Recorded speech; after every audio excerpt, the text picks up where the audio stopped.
स्वागत. आज आपण पुण्यातल्या हिंजवडी फेज 3 मधल्या एका एकदम नवीन प्रोजेक्टबद्दल बोलणार आहोत. सहेलचं कोड नेम फर्स्ट मूव्हर.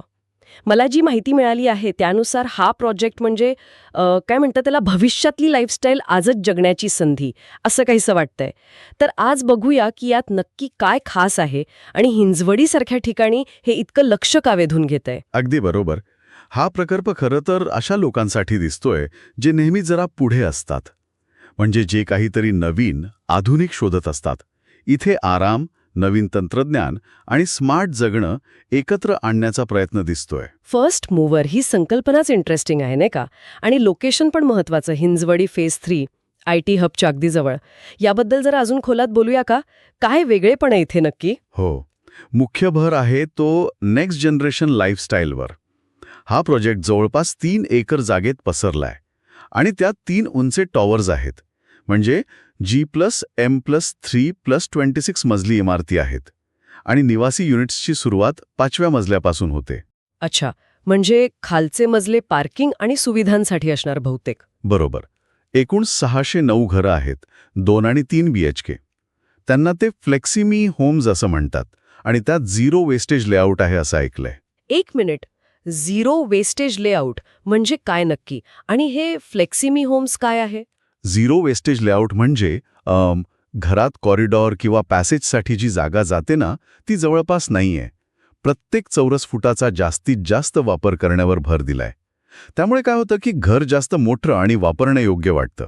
आणि फ्लेक्सिमी होम्स, मला वाटतं कदाचित गरजेनुसार घरातल्या जागेत थोडाफार बदल करण्याची सोय असेल त्यात. नक्की माहिती नाहीये, पण अंदाज आहे. सोबत इंटिग्रेटेड होम ऑटोमेशन पण आहे, म्हणजे घरातले दिवे, पंखे वगैरे मोबाईलवरून कंट्रोल करता येतील. थोडक्यात काय तर जागेचा पुरेपूर वापर आणि टेक्नॉलॉजीचं मिश्रण. ओके, म्हणजे घरांमध्येच स्मार्टनेस आहे. पण सुविधांचा काय. ऐकलंय की जवळपास 1.5 एकर जागा फक्त आणि फक्त सुविधांसाठी ठेवलीये. हे खरंय. हो, अगदी. तब्बल 1.5 एकर जागा केवळ प्रीमियम सुविधांसाठी आहे. आणि काही गोष्टी तर म्हणजे खूपच अनपेक्षित वाटल्या मला. 100 मीटर उंचीवरचा 300 मीटर लांब स्कायवॉक. पुण्यात असं काही आहे. 100 मीटर उंचीवर आहे आणि 300 मीटर लांबीचा जोडलेला स्कायवॉक. अरे बापरे. आणि पुण्यातला पहिला वैयक्तिक पिकलबॉल कोर्ट. हे काय असतं. पिकलबॉल हा एक खेळ आहे, पॅडल टेनिस आणि बॅडमिंटन सारखा थोडा. अमेरिकेत खूप पॉप्युलर होतोय सध्या. तो कोर्ट इथे आहे. वैयक्तिक म्हणजे बहुतेक सोसायटी मेंबर्ससाठी असेल. अच्छा. आणि अजून काय ऐकलं की चक्क कंटेंट क्रिएटर स्टुडिओ आणि पॉडकास्ट रूम. हे सगळं एका निवासी प्रकल्पात. काय सांगताय. हो, हे खरंच लक्षवेधी आहे. आणि या सुविधा फक्त एकाच ठिकाणी नाहीत बरं का. त्या पोडियम, रूफटॉप आणि ग्राउंड लेवल अशा वेगवेगळ्या पातळ्यांवर विभागलेल्या आहेत. म्हणजे गर्दी टाळून प्रत्येकाला त्याचा अनुभव घेता येईल. तुम्ही म्हणालात त्या स्कायवॉक, पिकलबॉल कोर्ट आणि content creator studio, podcast room या व्यतिरिक्त कॅबाना लाऊंज आहे, सेलिब्रेशन झोन्स आहेत, yoga pavilion, amphitheatre, sky lounge आणि अगदी गेस्ट रूम्स पण आहेत. आणि सोयीसाठी रिटेल हाय स्ट्रीट पण आहे खाली. कंटेंट क्रिएटर स्टुडिओ आणि पॉडकास्ट रूम हे मला थोडं म्हणजे खूपच वेगळं वाटलं. म्हणजे आता घरं फक्त राहण्यासाठी नाहीत, तर लोकांच्या बदलत्या प्रोफेशन्सना आणि हॉबीजना पण सपोर्ट करणारी बनत आहेत का. जे लोक वर्क फ्रॉम होम करतात किंवा ज्यांचे साईड हसल्स आहेत, त्यांच्यासाठी हे खास आकर्षण ठरू शकतं नाही का. बरोबर पकडलं. अगदी. हेच या प्रकल्पाचं वेगळेपण दाखवतंय असं मला वाटतं. हिंजवडीसारख्या ठिकाणी जिथे इतके टेक प्रोफेशनल्स राहतात, त्यांच्या लाईफस्टाईलला आणि जे नवीन ट्रेंड्स येत आहेत त्यांना प्रतिसाद देण्याचा हा प्रयत्न आहे. स्मार्ट लिव्हिंग आणि लक्झरी हे फक्त घरातल्या ऑटोमेशनपुरतं मर्यादित नाहीये, तर ते एकूण जीवनशैलीत कसं उतरवता येईल यावर विचार केलेला दिसतोय.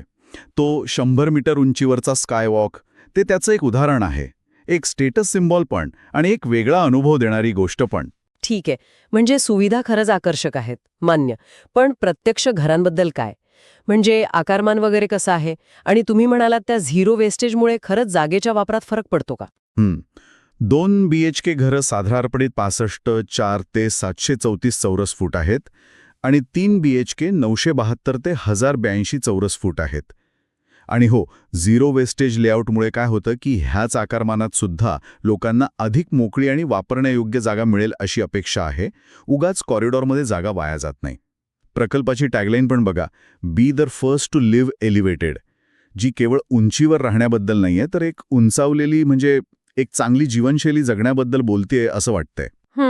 म्हणजे हे फक्त घर विकणं नाहीये. हं. हा एका विशिष्ट प्रकारच्या टेक्नॉलॉजी सॅव्ही आणि सोशल लाईफस्टाईलचं एक पॅकेज देण्याचा प्रयत्न आहे असं म्हणता येईल. हं. खास करून हिंजवाडीतला त्या तरुण भविष्याचा विचार करणाऱ्या वर्गाला डोळ्यासमोर ठेवून केलेला दिसतोय हा प्रोजेक्ट. अगदी. हा प्रकल्प केवळ बांधकाम नाहीये, तर एका विशिष्ट समुदायाला आणि त्यांच्या आकांक्षांना आकर्षित करण्याची एक योजना आहे, असं म्हणायला हरकत नाही.